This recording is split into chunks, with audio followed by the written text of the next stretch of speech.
샬롬, 주님의 평안을 전합니다. 이음채풀입니다. 오늘 말씀은 사사기 13장 1절부터 14절 말씀입니다.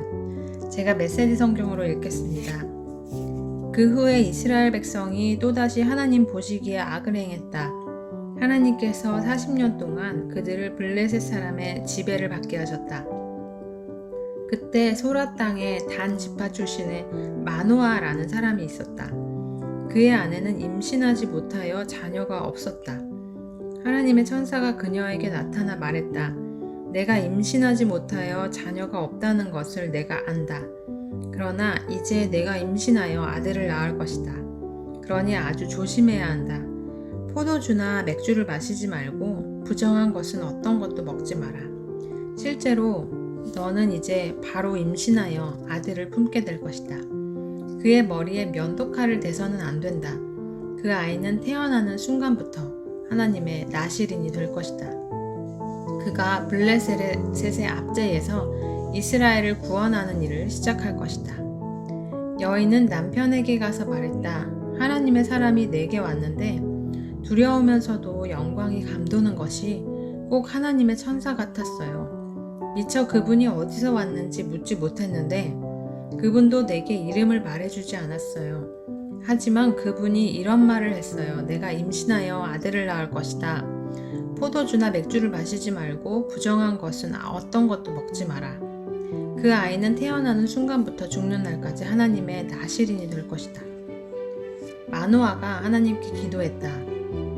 주님, 우리에게 보내신 하나님의 사람을 다시 보내주셔서 앞으로 태어날 이 아이를 어떻게 길러야 할지 우리에게 가르쳐 주십시오.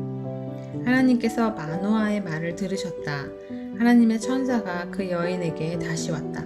여인은 밭에 앉아 있었고 남편 마노아는 그곳에 함께 있지 않았다. 그녀가 벌떡 일어나 남편에게 달려가서 말했다.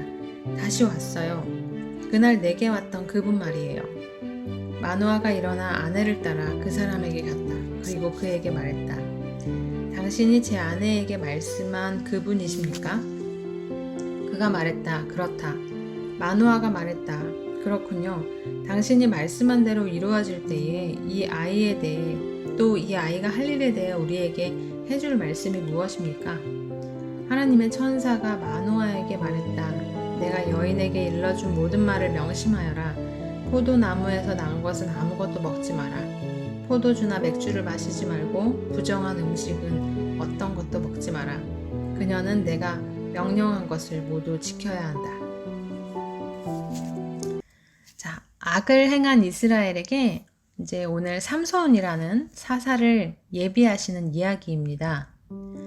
하나님은 그의 백성들에게 부모가 자녀에게 하듯이 그 걸음을 인도하고 계십니다. 자, 오늘은 이재철님의 아이에게 배우는 아빠라는 책의 내용을 함께 나누고 마치고자 합니다. 저희 부부는 아이들이 스스로 해야 할 일을 다 하는 한 가고 싶어 하는 곳이나 하기 원하는 것은 무엇이든 허락하는 것을 원칙으로 삼고 있습니다. 그러다 보니 초등학교 6학년인 첫째 승훈이와 4학년인 둘째 승국이는 대중교통을 이용하여 혼자 어디든 다녀옵니다. 지하철을 이용하여 인천 야구장에도 가고 방학이면 혼자 외국에도 다녀옵니다. 또 저희 부부는 아이들과 함께 노래방에 가기도 합니다. 얼마 전 저녁 식사 시간이었습니다. 유난히 자세가 흐트러진 승훈이에게 바른 자세로 식사하도록 주의를 주었습니다. 그러자 잠시 무엇을 생각하는 듯 하던 승훈이가 말했습니다. 아빤 참 이상해요. 우리에게 큰 자유는 허락하시면서 작은 자유는 주시지 않잖아요. 친구들 아빠와는 정반대예요. 아빠, 엄마가 너희들에게 큰 자유를 허락하는 것은 그것이 너희들의 세계와 관련이 있기 때문이야. 사람은 어떤 경우에도 우물한 개구리가 되어서는 안 돼. 아빠와 엄마는 법적으로나 신앙적으로 어긋나는 일이 아니라면 앞으로도 너희들의 세계와 시야를 넓혀주기 위해 큰 자유를 허락해 줄 거야. 그러나 내가 말한 작은 자유는 원칙과 관련된 거야. 원칙에 충실하지 않으면 큰 자유는 무서운 방종이 되고 만단다. 그래서 큰 자유가 참된 자유가 되기 위해서 작은 자유는 언제나 제한받아야 하는 거야. 우리에게 인생이란 큰 자유를 주신 하나님께서 왜 당신의 말씀을 적당히 대하려는 우리의 작은 자유는 허락하지 않는 것입니까? 하나님께서 우리에게 자유의지란 큰 자유를 주셨으면서도 왜 당신의 말씀을 주야로 묵상하도록 우리의 작은 자유는 제한하시는 겁니까? 그것은 우리가 악에 빠지지 않도록 하나님께서 우리를 거룩하게 보전해 주시기 위함입니다.